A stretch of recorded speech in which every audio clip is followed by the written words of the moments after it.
Bismillahirrahmanirrahim. Assalamualaikum warahmatullahi wabarakatuh. Selamat datang pada perkuliahan topik khusus dengan tema reklamasi dan pengerukan. Baik, untuk pertama ini kita akan perkenalan terlebih dahulu, di mana nanti topik khusus ini akan diajar oleh dua dosen. Yang pertama adalah saya, Ahmad Hakim Bintang Kuncoro, selaku dosen kedua, tetapi nanti saya akan mengajar hingga UTS. Jadi dari hari ini sampai dengan UTS. Topik khusus kali ini kita akan membahas mengenai tema yaitu reklamasi dan pengerukan. Jadi sebelumnya saya akan membahas bagaimana perkuliahan ke depan akan berjalan dan kira-kira apa saja bab-bab yang akan kita bahas pada perkuliahan ini. Makanya kita akan membahas tentang kontrak kuliah.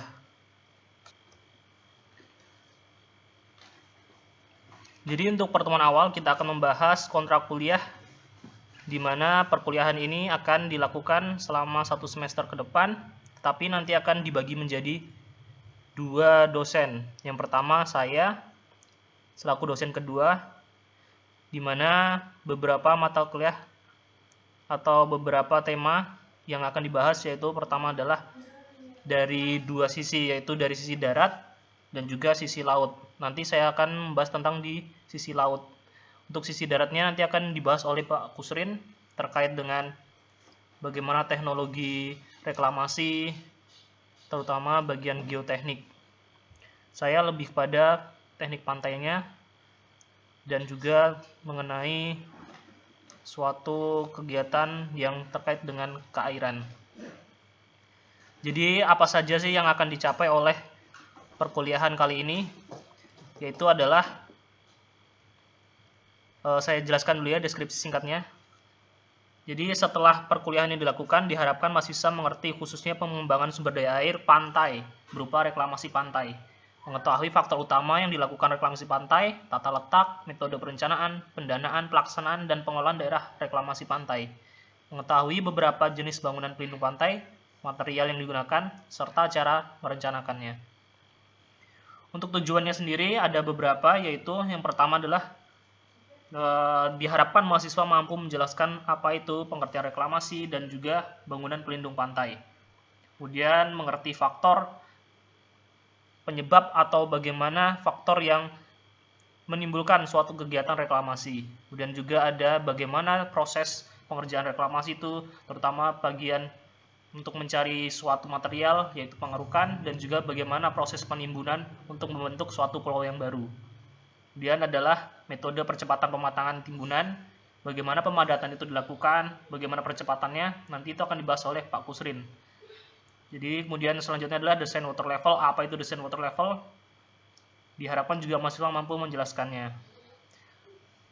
Dan ada beberapa lagi, yaitu bagaimana cara perencanaan pantai pasir buatan. Jadi nanti kita akan mencoba kira-kira seberapa kemiringan yang dibutuhkan, kemudian juga ada berapa panjang yang kita butuhkan untuk menimbun suatu kawasan untuk membuat suatu pantai pasir buatan.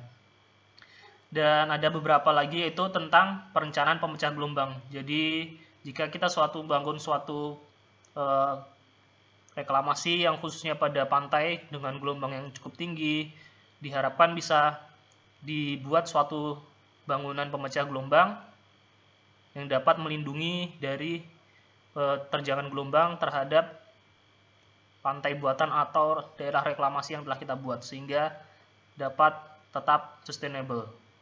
Nah, kemudian yang secara keseluruhan apa sih temanya yang kita akan bahas, yaitu adalah waterfront city. Jadi ini adalah suatu tema terbaru, sebenarnya tidak terbaru, tetapi ini menjadi suatu kegiatan yang cukup bergengsi dan juga cukup terbarukan, seperti kegiatan reklamasi untuk memperindah daerah kawasan pesisir pantai, terutama pada kota-kota besar yang awalnya terlihat seperti latar belakang dari suatu wilayah karena terlihat kumuh, kotor, dan jelek.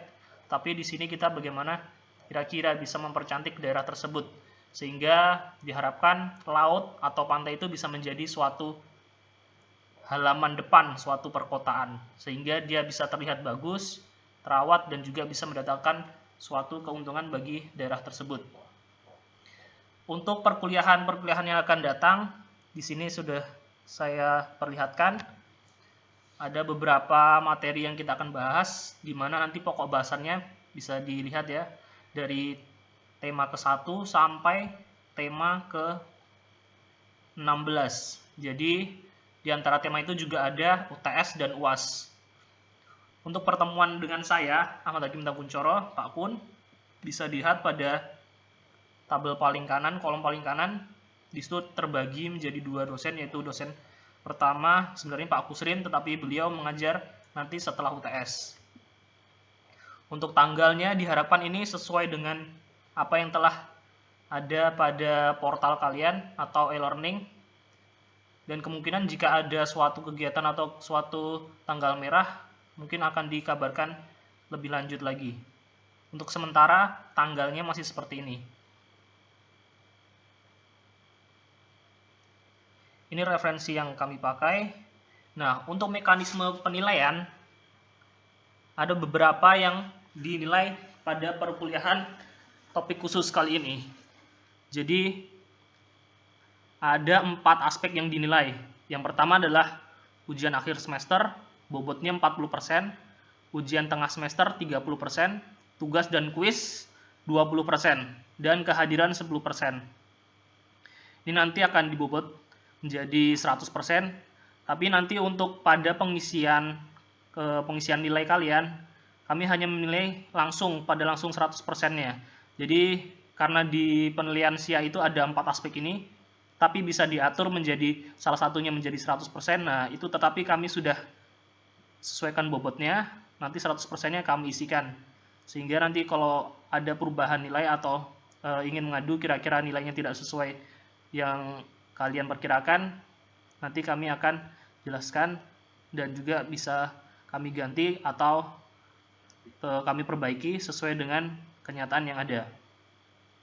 Jadi khusus untuk kehadiran juga ada beberapa aspek atau beberapa penilaian yang distandarisasi, yaitu Anda boleh meninggalkan perkuliahan yaitu 25%. Kemungkinan ya sekitar 2 kali perkuliahan. Jadi Anda tidak mengikuti kuliah 2 kali, kami anggap tetap 100%. Jadi di sini ada perwakilan mahasiswa atau ketua kelas. Jadi saya harap perwakilan saja salah satu nanti mendownload pada e-learning. Nanti saya sediakan filenya, silahkan di-download. Semuanya silahkan mendownload, tetapi salah satu yaitu ketua kelasnya tolong ditandatangani dari kontrak kuliah ini. Tolong ditandatangani, kemudian setelah tanda tangan silahkan kirim ke email saya. Emailnya akan saya sertakan pada penjelasan berikut ini. Jadi untuk ketua kelas silahkan di-download tadi kontrak kuliahnya, ditandatangani, kemudian di-scan lagi, kirimkan ke alamat email ini.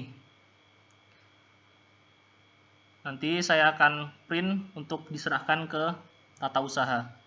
Baik, itu untuk kontrak kuliahnya. Karena tadi sudah ada pertemuan pertama pada kontrak kuliah tersebut, maka saya akan lanjutkan pada pembahasan materi pada pertemuan pertama.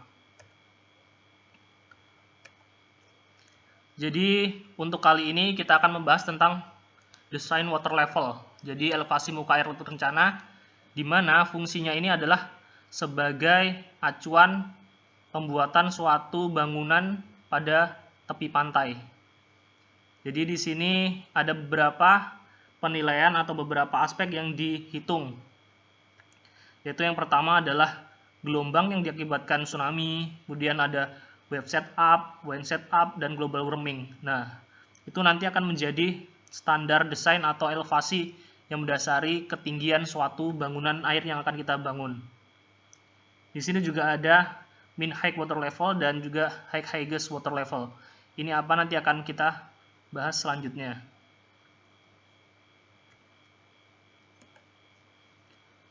Jadi di mana gelombang yang ada pada lautan itu bermacam-macam. Jadi bermacam-macam dari bangkitannya.